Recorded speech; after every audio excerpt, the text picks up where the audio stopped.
c'est des coupes qui sont le même, non? Je sais pas, C'est c'est arabe ou je sais pas quoi.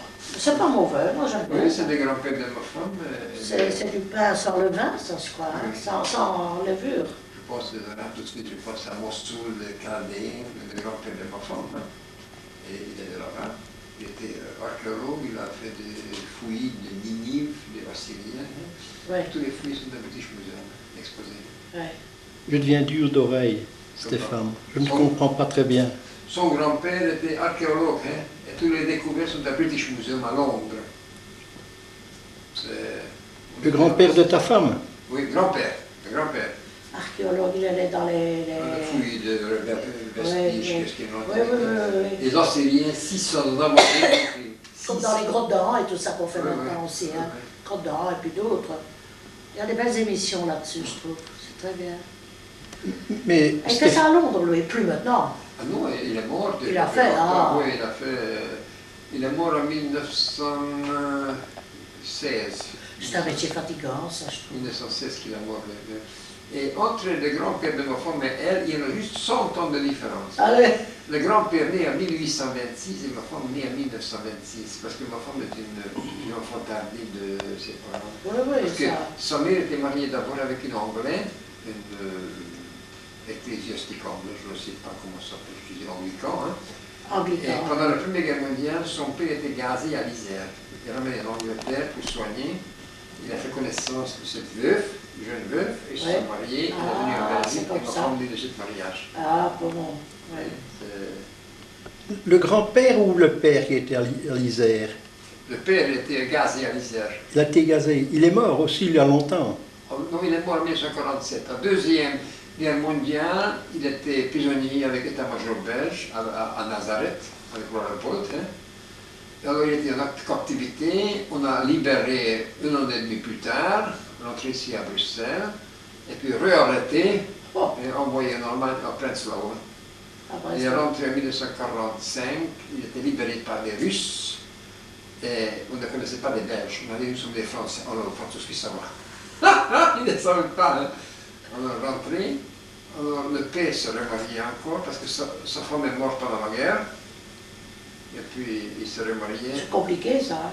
Et puis, ma femme a une belle. Maréchal Tito, hein? Probablement, c'est une doublure.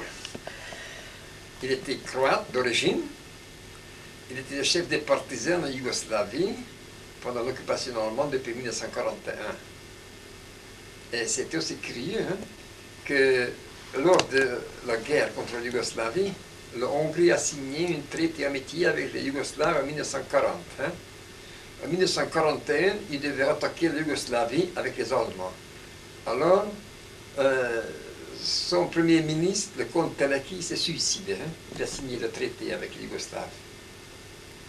Alors, en 1943, les Allemands, ils ont fait une grande razzia contre les partisans en Yougoslavie. Beaucoup de partisans sont tués. Et probablement, on dit que Tito a aussi perdu sa vie. Le vrai Tito, donc. Le vrai Tito. Mais de organisations russes, ils ont fourni une doublure. Parce que Tito était renseigné en Hongrie par le deuxième bureau comme Joseph Broz, communiste, origine croate. Il était tourneur de métier. Il a travaillé dans les usines Weiss-Manfred à Csepel, le sud de Budapest, le sud de Csepel. Et il a perdu une doigt majeure. Je ne sais pas de main droite ou main gauche, ça je ne sais pas. Mais le Tito, après la guerre, le maréchal, il a fait rendre visite dans les pays occidentaux, droite et à gauche. Il avait toujours toutes ses 10 doigts. Ça repousse peut-être en Ça ne pousse pas parce que c'est une chose curieuse, enfin. Est-ce que tu ne parlais pas de ton père, là? Ah oui, mais mon père, sauf, je sais de renseignements par mon père, qu'il a, en 1938, il a rentré dans l'armée parce qu'il était dans sa jeunesse, commencement en 1909-1930, dans le ministère de Finances, dans le domaine et de douane. Alors en 1930, il a pris sa pension parce qu'on voulait déplacer, il ne savait pas avoir suffisamment avancement de son Je carrière. suis dur d'oreille, tu sais. Avancement de sa carrière. Alors, de 1930-1938, il s'occupait comme pensionné de l'immobilier. Et puis en 1938, il est rentré dans l'armée, mais c'est plutôt dans le deuxième bureau.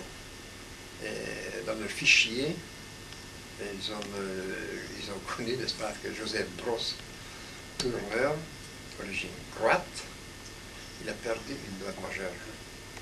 C'est là qu'il a vu l'affiche. Oui, oui, c'est vrai. Oui. C'est- Ben, ça, c'est une bonne. Hein.